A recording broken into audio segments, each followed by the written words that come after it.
There are quite a few Bigfoot photos, and as you can probably guess, many of them are blurry. But in my time of looking at Bigfoot evidence, I found a handful that are both interesting and a little creepy. Here are those pieces of evidence and their backstories. During a walk in December, Oregon resident Rick Wood encountered something strange in the fog. It started with him feeling as if he was being watched. He turned around to find a strange figure standing on the top of a hill. As soon as Rick looked at it, it began to move away from him. He was able to capture this photograph before it walked out of sight. Now, the photograph isn't high quality, but it's certainly creepy. The subject is cloaked in fog, and its features are hard to make out. Its arm seems to be swinging backwards, a little like the famous Patterson-Gimlin film. Its head seems to be large and somewhat conical, which matches with some Bigfoot reports. But you can't see any hair or anything that would really confirm it to be non-human. Additionally, Rick was a member of a Bigfoot organization. So maybe his brain just primed him to see a Bigfoot, when really, it was just another person in poor viewing conditions. In 1973, there was a rash of very strange Bigfoot reports in Pennsylvania. Many of them described wide cat or wolf-like Bigfoot faces. But one of the strangest reports came with some evidence. The journal Pursuit had investigated the area and was given some audio to analyze. Apparently during one of the encounters, Bigfoot was shot, or at least shot at. Here's the sound that was recorded afterwards.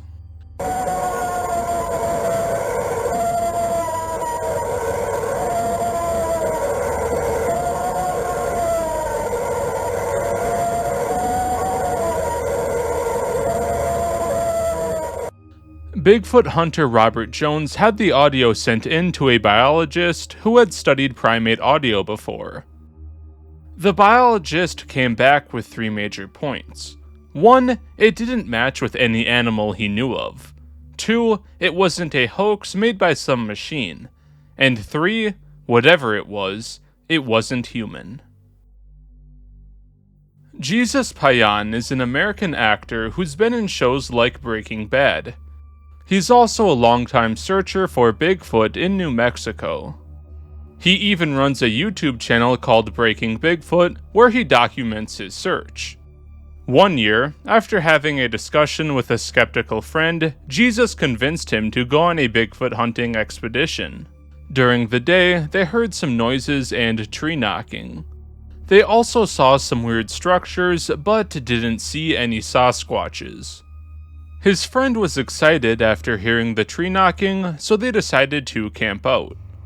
That night, around 1 in the morning, they started to hear heavy footsteps and sniffing.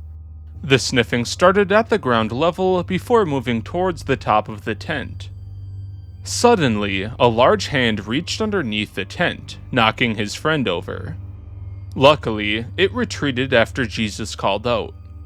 Then, multiple faces appeared over the tent and began looking at them through the mesh. This mesh was over 7 feet or 2.3 meters off of the ground. Jesus' friend was freaking out, but Jesus was calm and began recording the creatures.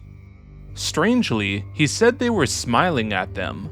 Finally, to his friend's relief, they left. Jesus later enhanced some frames from the video in order to get a better view of the animal. He even made a comparison between his hand size and a handprint from the video, as he's a larger guy. His hand is 9 inches or 23 centimeters in length, but it looks small compared to the hand on the tent. In my opinion, the creepiest photo of all is this one. Since only half of the face was visible, Jesus tried to mirror it, which resulted in this image. Despite all the crazy events that night, Jesus wasn't scared. He said he had been in the area before and left a bunch of fruit for Bigfoot. He also had previous encounters, so he figured he wouldn't be hurt. So while it was scary for his friend, he said he had fun.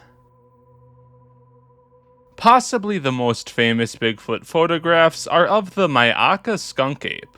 They were initially sent to a police station with an anonymous letter. This is an abridged excerpt from that letter.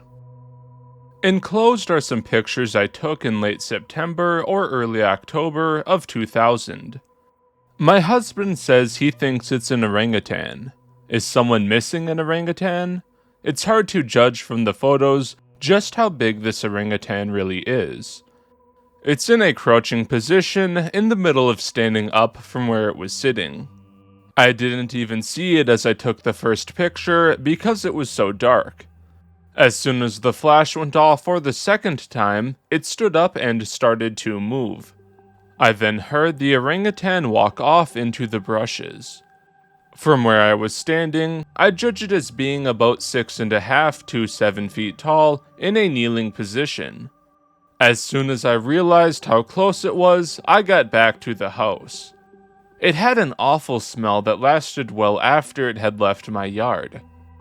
The orangutan was making deep whoop noises.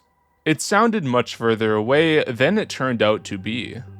If I had known it was as close to the hedgerow as it was, I wouldn't have walked up as close as I did. I'm a senior citizen, and if this animal had come out of the hedgerow after me, there wasn't a thing I could have done about it.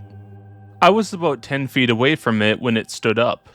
I'm concerned because my grandchildren like to come down and explore in my backyard. An animal this big could hurt someone seriously. For 2 nights prior, it had been taking apples that my daughter brought down from up north off of our back porch. These pictures were taken on the 3rd night it had raided my apples.